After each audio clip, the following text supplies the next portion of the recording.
That means আপনার kidney রোগের সমস্যা, লিভারের সমস্যা, হার্টের সমস্যা, কিংবা আপনার হাইপার টেনশন বা ডায়াবেটিসের মতো সমস্যা যদি লম্বা সময় ধরে থেকে থাকে, আপনি মেডিসিন নিয়ে নিচ্ছেন, সেক্ষেত্রে এই ডিজিজগুলো ইটসেলফ যেমন একটা প্রবলেম হিসেবে কাজ করে, আবার আপনি বিভিন্ন ধরনের মেডিসিন খাচ্ছেন, সেগুলোও কিন্তু একটা সাইড ইফেক্ট হিসেবে আপনার বীর্যপাত দ্রুত হতে পারে।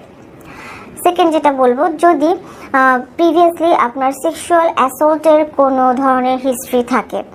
অপ্রাপ্ত বয়সে যদি কেউ সেক্সুয়াল ইন্টারকোর্স শুরু করে থাকেন, এগুলোও কিন্তু অনেক বড় কারণ হিসেবে আমরা ধরে নিচ্ছি। এছাড়াও দেখা যায় যে আপনার যৌনাঙ্গে যদি কোনো ধরনের ইনফেকশন বা ইনফ্লামেশন থেকে থাকে, বিভিন্ন ধরনের ভাইরাস বা ব্যাকটেরিয়াল বা ফাঙ্গাল প্রদাহ থেকে থাকে, সেই ক্ষেত্রে কিন্তু দ্রুত বীর্যপাত হতে পারে, কারণ এগুলো আপনি যখন ইন্টারকোর্সে মিলিত হবেন তখন ব্যথা অনুভূত হওয়ার কারণে এই ধরনের প্রবলেমগুলো হয়।